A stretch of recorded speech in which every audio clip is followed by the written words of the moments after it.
প্রায় 14 মাস পর টেস্টে সেঞ্চুরি দেখা পেলেন tiger wicketkeeper batter Liton Das. এই ম্যাচে ষষ্ঠ বাংলাদেশি ক্রিকেটার হিসেবে টেস্টে 3000 রানের মাইলফলক স্পর্শ করেন লিটন।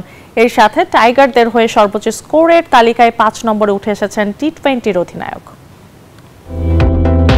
তিনি বাংলাদেশ ক্রিকেটের মোনালিসা।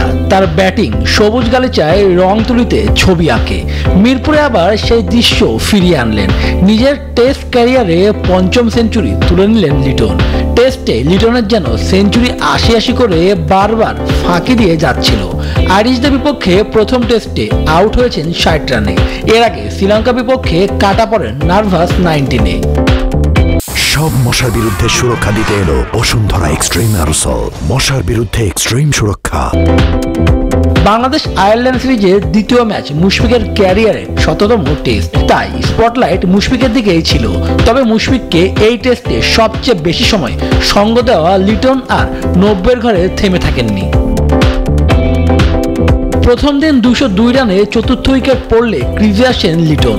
এরপর মুশফিকের সাথে দেখে শুনে খেলে দিন শেষে অপরাজিত থাকেন 47 রানে। দ্বিতীয় দিনের শুরুতেই সেঞ্চুরির দেখা পান মুশফিক। তার কিছুক্ষণ পরই ক্যারিয়ারের 20তম 50 করেন লিটন। এরপর মুশফিক ফিরে গেলেও মিরাজকে সাথে নিয়ে দেখে শুনে 400 রান পার করেন এলকেডি। লাঞ্চের আগে 158 বলে সেঞ্চুরি করেন এই উইকেটকিপার ব্যাটার। হামপ্রেসের বলে স্টার্লিংকের হাতে ক্যাচ দিয়ে ফেরার আগে লিটন 128 রান করেন।